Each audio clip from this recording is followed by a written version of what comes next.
evening, Praise Chapel Fresno, and all those of you tuning in. We appreciate you tuning in, whatever you're tuning in on, whatever you're tuning on with. We're just glad that you're here with us this evening. Still going through the book of Revelations. Still going through the book of Revelations, kind of tearing that apart. This last chapter just seems to have a lot of information in it that it's pretty easy, it's pretty cut and dry to understand, except for the fact that some doctrines are actually differentiated based off of what is being said at this point. So I really wanted to give it a good opportunity to tear this apart, to tear it down and just kind of get into the nitty-gritty of details. But don't forget, you can continue to support this ministry, this church, this move of God by giving our tithes and offerings. Sorry, I'm a little out of breath right now. I was working too much. You can do this via tithes and offerings. You can do this on Easy Tithe on your smartphone app, or you can go to easytithe.com, search Praise Chapel Fresno. You'll see exactly which one it is. Or you can go to praisechapelfresno.com, click the menu button in the upper or on the toolbar, and it's going to take you to a third-party website that you can give on. That's safe and secure. And of course, if you're joining us on our in-person services, tithes and offering envelopes are behind each and every chair, and our tithes and offerings box is located just outside the sanctuary. And if you're joining us on our online campus only, you can mail in or drop off your tithes, your offerings, your love gifts, and you can do that via our hard address to this campus. Excuse me, we're a little kind of out of it right now. But you can find us by Googling Praise Chapel Fresno, California. You'll see exactly what our address is, and you can give it.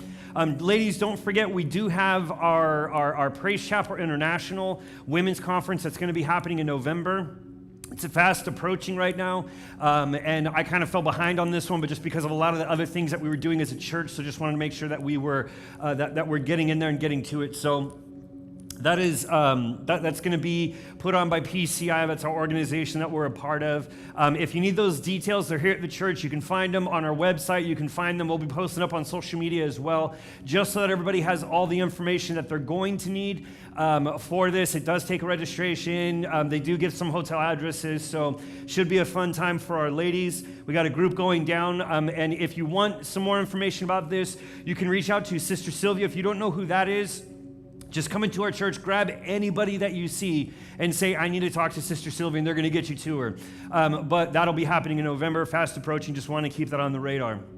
So just about to wrap up this last chapter, but again, I mean, just each verse I'm going through, I'm finding that doctrines are differentiating on this and pulling away. So I'm trying to just go off of the Foundations of Pentecostal Theology. That's a book that I had to kind of pull apart because there are so many different ideas. There's so many different ideologies that are actually created off of this last chapter. And I want to make sure that we're sticking as close to doctrine as possible by making sure. Now, I did go back through this whole portion of how we're supposed to interpret an apocalyptic style writing, but it's kind of odd because in this last portion, John jumps in and out of vision, and then there's different individuals talking to him.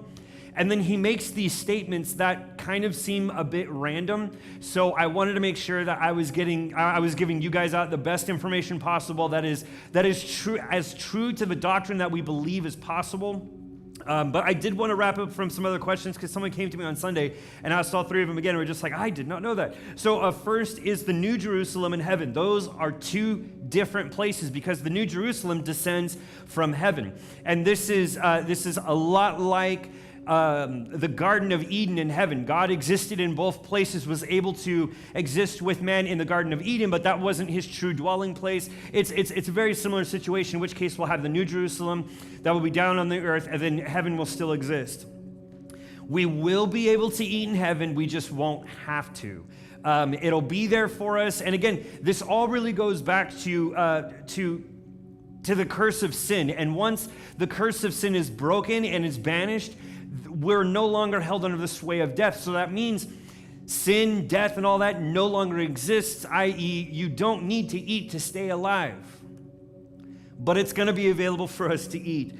Someone said, I kind of didn't understand the servant process. And again, I couldn't find a better way to explain it. So I said, give me some time. Let me look at this a little bit further. And it does. God tasks Adam with managing the garden. But that didn't mean that Adam had to go out and make trees grow. He didn't have to go out and make fruit produce. He didn't have to go out and do these things.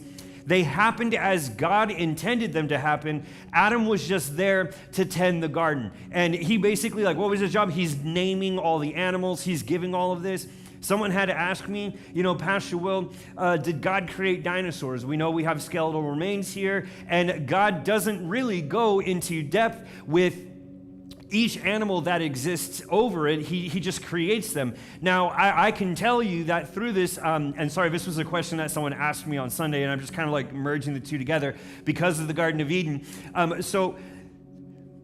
Yes, they were. We know they existed here on this earth. We know all of this happened, and it doesn't mention every single animal that existed through there. But you can actually find some mentions in the Bible where they use the term dragon. But that's actually a very poor representation or translation of the original Greek word. And I can go forever on that one, but I just, someone had asked me, did God create dinosaurs then? People aren't creating these fossils, digging under all the earth, planting them, and making it look, normal. That's kind of weird. I don't know anyone that would go that far just to create that kind of a conspiracy. So yes, they were here. It doesn't list them in the Bible. It doesn't list a lot of things in the Bible. Someone's like, well, it talks about fish, it talks about this. Yes, but in the beginning, when God created the heavens and the earth, everything that existed on the earth, God created. So we know that the Bible doesn't specifically mention an aardvark, but we know the aardvark exists. So someone asked me that, and I was like, I'll throw that in there. So anyway, being a servant doesn't mean it's this work. And again, we take servanthood, we take this as it's work that costs us. I'm a servant to this church. I work for this church. And it's grudging and it's grueling, and you can see me kind of sweating right now because I was working for this church, for your church. And as I'm working through it, we take that same connotation. We say, well, if we're servants, then we're working. Yes, but Adam was cursed, the earth was cursed, that Adam had to now work, and all of his work would not produce great results. It says the earth was cursed to produce thorns and thistles with Adam's work. So as we work here today, yes, our work is strenuous. Our work is hard. It's more of a labor. When we talk about the work that we're called to do as Christians, the work that we're going to be called to do after this, it's called to worship God. Someone like, we're going to be worshiping all day. I worship all day anyway. Everything that I do, it says, do everything for the glory of God. That is worshiping God, which means that everything I do it with the purpose to glorify God. So that's the work that we're going to be doing. That's the work that's there. We know that Jesus, has his leaders that he's dealing with during the millennial kingdom. So we know that there's still going to be work that's going to have to be done. We're just putting a negative connotation on it because the word work is a 4-letter word in English, and it just all around the world, people don't want to work. So the assumption was, I thought I was going to be kicked back, and we're going to be in heaven, and we're going to be chilling, and we're not going to have to deal with anything. That's true, but there will still be a work to be done, and it'll be to glorify God. It'll be doing whatever is necessary to show God that glory. So we're in verse 6, and again, I got to kind of pull these apart and kind of go just a little bit slower with them, not trying to drag it out. It really does, you can take a few words and go in one direction that is completely outside of, I think, what we would believe.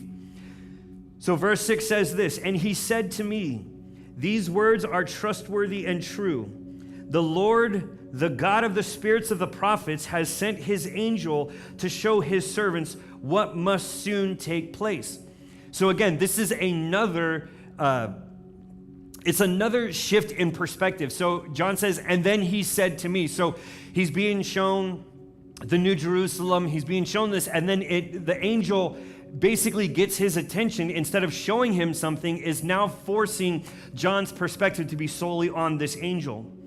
So this begins to shift the perspective as John has been shown the future and given visions in and out of his physical body through this revelation. He's now being spoken to directly. It's not recorded whether he's still in the spiritual realm or whether he's back on Patmos, but the location doesn't matter. The location wouldn't be crucial because this is no longer the angel showing John something to translate to us. He's speaking directly to John. So he says, these things are trustworthy and true. So the angel is assuring John that everything that he has witnessed and written is a reliable truth. The question of authenticity is always brought up with these books. People are always saying, like, well, they're men that wrote them. Yes, but the same Spirit that created the heavens and the earth, this is the same Spirit that inspired men to write down what it was. And the same Spirit that moved the prophets to speaking, predicting future events, advising kings, ending droughts, calling down fire, that's the same Spirit that has inspired these men to write these words.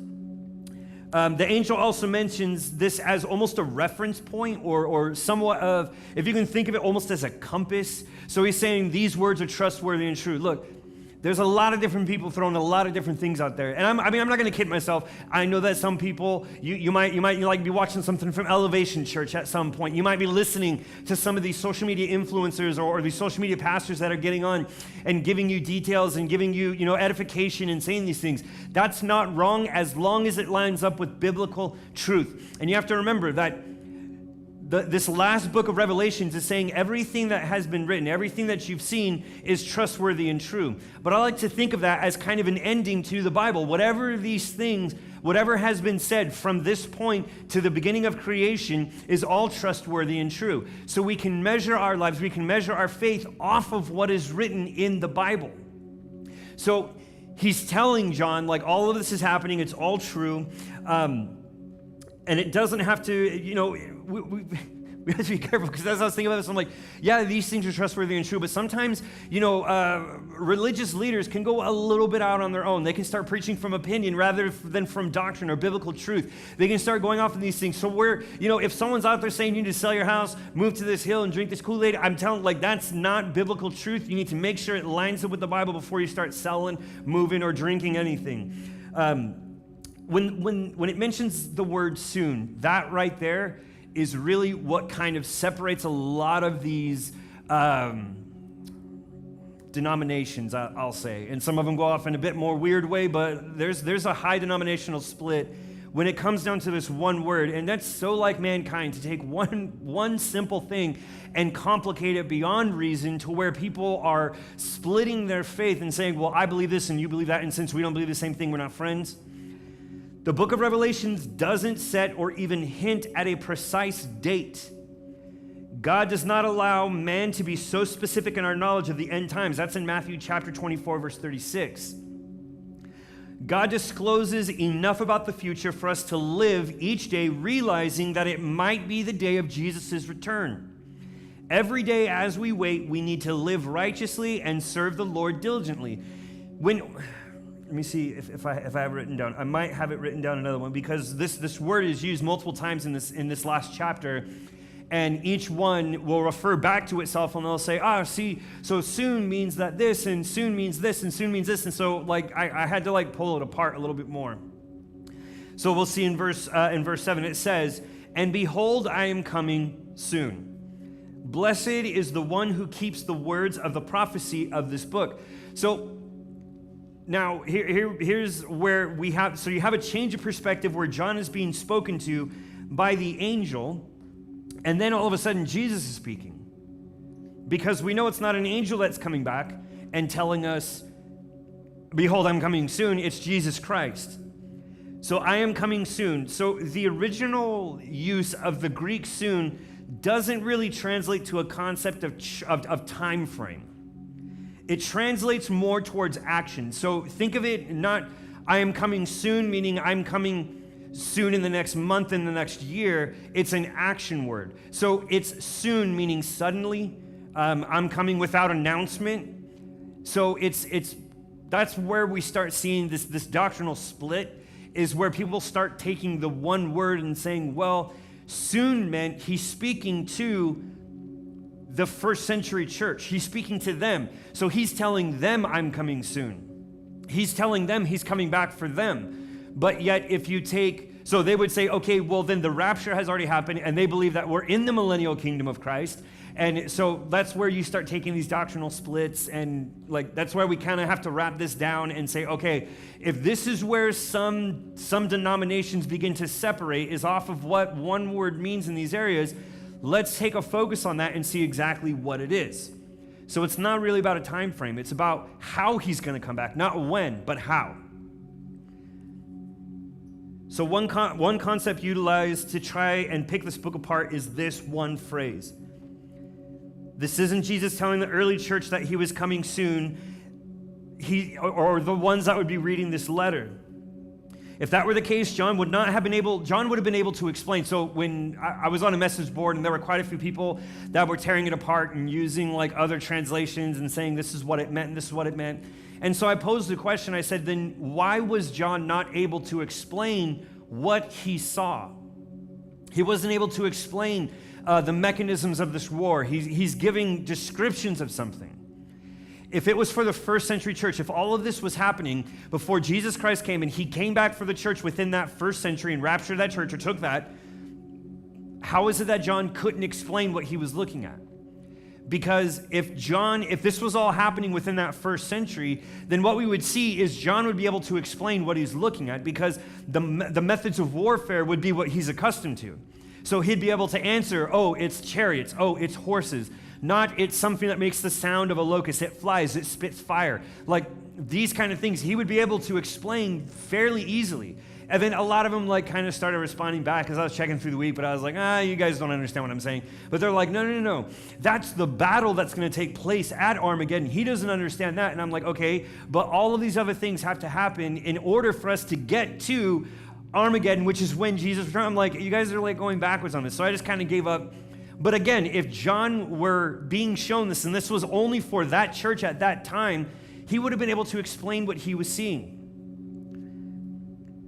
I like the word blessed that's used in here. We may not understand everything perfectly that's written in this book, but we will find blessing if we study and seek and follow what information it gives us. I'm telling you, as I've been going through and kind of reading this and picking this apart, it's been speaking to my own life, and it's changing my perspective of how I live on a day-to-day basis. Yes, I've always been like, okay, yeah, God forgive me for my sins for that day, but then it just hits me, it's just a revelation of God's love for all of mankind. And I can't get over that he's telling us like, oh, these things have to happen, but each time it happens, I'm going to pause and I'm going to give y'all some time to turn your lives back around. And I think that is one of the biggest things that have stepped out to me has been just, it's God's wrath, but yet there's still time. And if there's any opportunity for someone to change their lifestyle in the midst of all these calamities, I still see that as a blessing. I don't want to be here and have to deal with that, but I mean, that's a blessing of God waiting. Just waiting to see if someone's going to turn. The main intent of prophecy is to lead us to trust and obey God and apply his truth to the very way that we live. And that's all this book is telling us. It's telling us you know what's true, or you can measure what's true, but you have to live by it. Then verses 8 and 9, and then John changes his perspective again. It says, I, John, am the one who heard and saw these things. So first it's an angel, now it's Jesus, now it's just John kind of like rattling around. But I think he's doing this for an important purpose. And when I heard and saw them, I fell down to worship at the feet of the angel again, and who showed them to me. But he said to me, you must not do that. I am a fellow servant with you and your brothers, the prophets, and with those who keep the words of this book, worship God. So this is his way of letting those that are going to read the letters. So if you remember when we first opened up, John writes these 7 letters to the 7 churches in basically Asia Minor. And he's doing this, and in my opinion, he's probably going to be speaking about some things that they didn't know he would know, or they've been revealed to him through the Holy Spirit, and he's writing them out. So some of this is going to be pointing some things out, and I think he's literally telling them right now, like, I didn't hear this from someone at your church. I didn't hear this from someone who knows someone who knows someone. I heard this from God, because I truly believe, like, you know, if I were to give someone, like, I've said things to some people that I've just felt, you know, God worked through me, and they come to me like, who you been talking to? Like, how did you know that? Did you have a recording device in my car? Because I literally said that as I was driving to church. And I'm like, look, you know, that's not us listening or overhearing something from someone. That's God just speaking through us to you for you to do something with that. And I think John here is trying to relate to them. Like, I'm not spying. I don't have people reporting to me. This came directly from God. So whatever is said, take it as such. but he does it again. He bows down and he worships the angel again. Now, I can only imagine like the frustration. If this is the same angel that he bowed down and worshiped last time, I can only imagine like this angel's probably like, dude, like seriously, you got to get over this. Like, stop doing this. And John, he does it again. He falls down, but John knew that the first commandment forbade him from worshiping anyone or anything other than God. He should have realized or remembered that worshiping an angel is a sin. And actually, I forget what book it is because it's just flying through my mind right now, but there's actually a verse in the Bible, in the New Testament, that talks about not worshiping angels, because some of these younger churches that were building this up, they're used to having, multiple deities. And so they hit this point where it's like, okay, well, we have this one, but there's an angel that protects me. And so like Paul writes a letter and he's like, hey, like, knock that off. Don't do that. No angel worship. And so the angel just reminds John again, but whether out of shock or confusion or simply an overwhelmed spirit, he was ready to worship the angel who showed him scenes and revelations, but the angel has to correct him again and then tells him, I love that the angel kind of just like, isn't like, and it is God who is worthy of worship, because if this is the same angel, he's like, dude, you're just not getting it. And he ends like his little thing here with worship God. And then verses 10 and 11 in closing, and it says, and he said to me, do not seal up the words of this prophecy of this book, for the time is near. Let the evildoer still do evil, and the filthy still be filthy, and the righteous still do right, and the holy still be holy. Another one here that when we hit the seal up is another major point of contention with other denominations. So he says, don't seal up this book. Now, if we were to take that as John is being told this is not the end of the Bible, that's where some people kind of deviate, where it says, do not seal up the words of the prophecy of this book. So they're saying, well, how did John know it was going to be a book? He's writing a letter. He's writing a prophecy. He's writing on a scroll. So the angel's telling him not to seal up. So we have to kind of jump back into where in contrast to Daniel. So Daniel was another one that was given multiple prophecies about the end times. And they line up with what John saw, but they're things that Daniel was given. However, on 3 different occasions, Daniel was prohibited from sharing what had been revealed. And it was because those things were for future times. Those things were when the times begin to end. So he's shown them, but then he's not allowed to speak them. He's told not to speak them. Don't share them. So in reference, he's told to seal up what he's been shown. Here, John is being told, don't seal up the prophecy of this book. He's meaning don't hold it from people. Don't withhold it from people. Give it out. Tell people what's happening. Tell people what you saw. Write it down. Spread it. Like he's telling them, just let it go. Let it come out so that people understand that there is an end time that is fast approaching, that they need to continue to live their life according to the Word of God, according to this trustworthy and true book. But for Daniel, innumerable events needed to transpire before his prophecy would be fully meaningful. For John's revelation, no events needed to occur because the time was already near. He had seen and heard everything relevant which would take place in the end time. Even if specific details were unclear or yet to be fully realized, the message was ready for mankind to hear. Daniel was given portions of a message that mankind was not ready to hear at that time because they still had to go through the death of Jesus, or the birth, the death, and the resurrection of Jesus Christ. That's kind of like the first step towards it. So Daniel is given some vision of what the end times are going to look like, but then he's told, this isn't for today, so you need to seal it up. Don't tell anyone about it. And then we jump after the crucifixion, after the resurrection, after the ascension. Now we hit a point where John is being shown things where he's being told, hey, this one is ready. This one's ready for mankind to hear. It's good to go. Give it out. For Daniel, things had to be done before it would be ready to be disseminated or be talked about. And that would namely be Jesus being born, Jesus being crucified, Jesus being resurrected, and his ascension to heaven. So all those things would need to happen before mankind was ready to hear what Daniel had to say. But John is hearing it. He's seeing it again. But this time it's ready because we can come to God through the blood of Jesus Christ. So he's saying, go ahead and share it. It's good to go. You're ready to go. And again, he would know Old Testament. He would know these things. They would be taught these things that, there are things that have been prophesied over that aren't being shared because events have to unfold. Well, those events have unfolded, and now it's time for us to tell mankind that there is an end fast approaching and that we need to live our lives according to the word of God. I kind of found it interesting, though, when it talks about let them do evil. Like, I was like, wait. Like, the Great Commission is to go into all the world and preach the gospel. So why now is this angel saying, like, let them do evil? The angel isn't telling John to ignore the very people that God will give multiple opportunities to turn from their sin in the midst of judgment or to even encourage evil. The thought here is that Jesus will come so suddenly that there'll be no time for last-minute conversion. So people are always under the assumption, oh, well, when I see this happen and this happen and this happen, I know it's fast approaching. I know it's happening. But again, there's no time frame. There's no edict to this, and God doesn't tell us a time frame. But Jesus keeps saying, like, I'm coming soon, I'm coming soon, I'm coming soon. So that should prompt the people into saying, like, okay, it's time to live my life right. Like, why worry about when it's going to happen? Just worry about living right, living according to the will of God, the word of his truth, and you're already ready. That's like being packed for Disneyland, just waiting for just waiting to go to Disneyland. We'll say Hawaii. Disneyland's way too expensive now.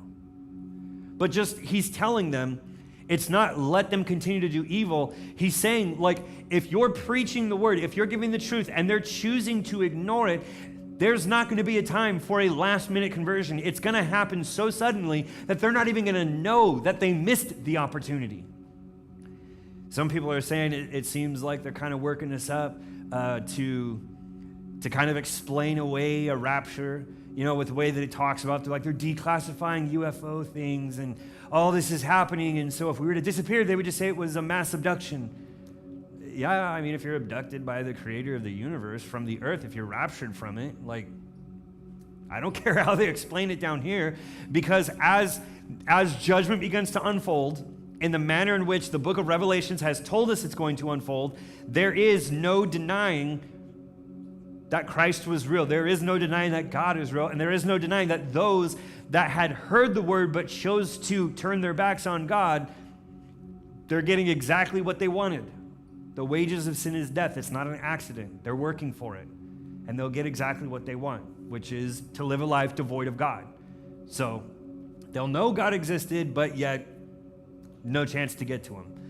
So we're just about to wrap it up. The last portion of Scripture may go a little bit quicker because it's John kind of giving his exhortation. So we'll be able to kind of get through that a little speedier and wrap up the book of Revelations next week, hopefully. But again, thank you for tuning in this evening. You can continue to support this church, this move of God, what's happening here, the amazing things that we've been hearing have happened. You can do that via your tithes, your offerings, your love gifts. You can do that on Easy Tithe, which you can find in Google Play or your iStore. You can also go to easytithe.com, search Praise Chapel Fresno. You'll see exactly which one you can give on. You can go to praisechapelfresno.com, click the Give button on the menu bar. It'll take you to a third-party website that we're contracted with, safe and secure to give on there. If you're joining us on our in-person services, we have our tithes and offerings envelopes located behind each and every one of our chairs, with our tithes and offerings box located just outside the sanctuary for you to drop it off in. If you're joining us on our online campus only, you can give via our address. You can mail it in. If you don't know what our address is, just Google Praise Chapel Fresno, California. You'll see our address. You can mail it in. We'll get it deposited in a timely manner. We love you guys. Don't forget Sunday morning service happening at 10 a.m. Text someone that you didn't see at church today. Text them and say, hey, don't forget about church on Sunday. Keep texting them. Keep hitting them up because you guys were seeing God doing something.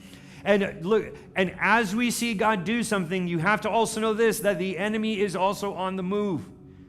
We're all just as things begin to get rolling, I start hearing again oh, this is happening, that's happening, this is happening. Look, the enemy is on the move. Stay focused. We're going to get there. But everything that's happening right now and what people are telling me and how people are literally not able to explain what they're feeling, but saying the things out of the word is, oh my God, this is real. And when people who can walk into a building and feel and know that God is real, get people in this building, invite everyone you see so they can experience the very same thing that others are walking in this building and saying, it was electric, it was this. I didn't know what to do with it. My heart was pounding, I was sweating, but yet I was happy. All these things, I'm hearing it, and I'm just that's God moving through us. That's God moving through this building just get people in and let them experience what God is doing with this body. But we love you guys. We'll see you whether live casted or in person Sunday morning at 10 a.m.